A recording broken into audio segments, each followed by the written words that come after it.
My name's Rick Hugh, and I'm the CEO and founder of Vivametrica. We're a Canadian health analytics company that's focused on mortality prediction in life insurance using wearable device data. Most of you in the room, in fact, almost all of you in the room, know more about insurance than I do. That's probably a good thing. Being a complete outsider to the insurance industry, that let us ask a lot of questions, and then also to question some of the foundations of life insurance. Over the last 2 years, we've spent a lot of time and in-depth interviews with more than 75 carriers, reinsurers, and insurance entities. And out of those discussions, we've identified two major problems or themes that come to the surface. The first question is, how does a carrier interact with their customers in a regular fashion and become part of their lives?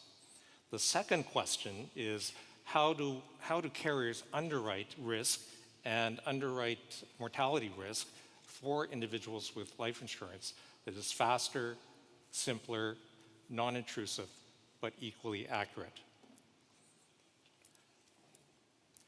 So with these questions, this is part of the problem that is inherent in the life insurance industry right now.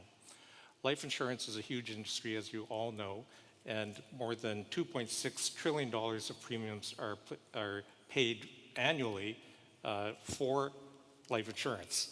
And with that, we all know that growth in maturing economies has been flat or slow. Emerging economies have higher growth, but competition is aggressive. This is where wearable devices come into the picture. The theory is that with wearable devices and wellness platforms, that carriers can more effectively communicate with their customers, understand their health status, and potentially predict chronic illness and mortality. Sounds good so far, but there's one big problem. Wearable data is actually only able to tell you what people do. Until recently, we don't know what 10,000 steps mean to a person's wellness or to their mortality risk. And so that's where Vivametrica comes in. I'm going to show you a demo today about some of the predictive analytics and measurement tools that we have in our app. So in the app, we have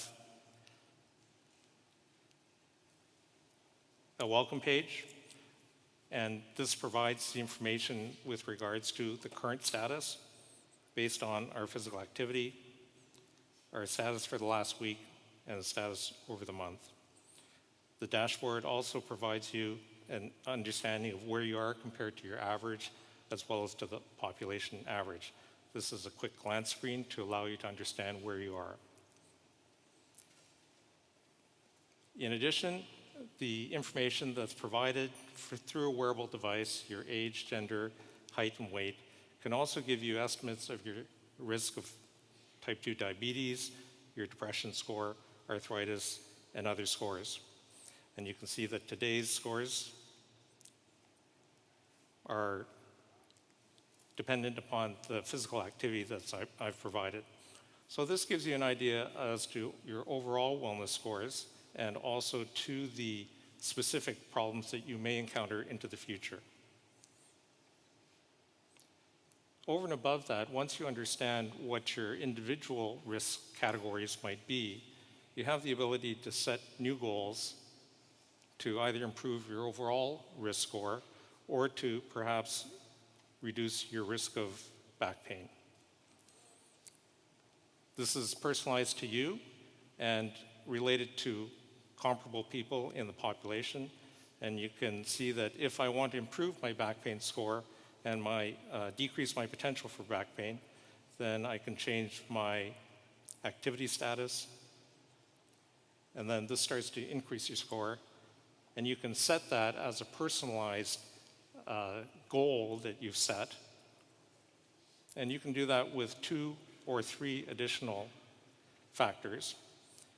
And then the next part of it is that it's important to know that you can only increase your activity and your lifestyle in a graduated fashion, and you can choose to do this over 3 months, 6 months, 9 months. And then finally, just some simple reminders to tell you to keep up your activities, keep up your function. That saves it, and then this is pretty much set and forget, and it will start to ping you on a daily basis to tell you how you can achieve your score over the next 6 months. So what does this have to do with underwriting and with mortality assessment? Well, the data and the models that are present in this are the same ones that are being used for the underwriting. In fact, they're as equally valid for health maintenance as well as in predicting underwriting. So let me wrap up the show and tell session and the wellness support products. Our analysis is much more accurate, using small amounts of personal data, using 7 days of wearable device information, using age, gender, height, BMI, and we're better at identifying the more risky individuals and the lower risk individuals. Our analysis indicates that almost 30% of applications are miscategorized with the wrong premium given to the wrong individual. You can imagine that this is a bad thing, and I leave you with this thought. You need to have more accurate measurement tools so that the user can benefit, the insurer can benefit, and that this provides better health for all involved. Thank you very much.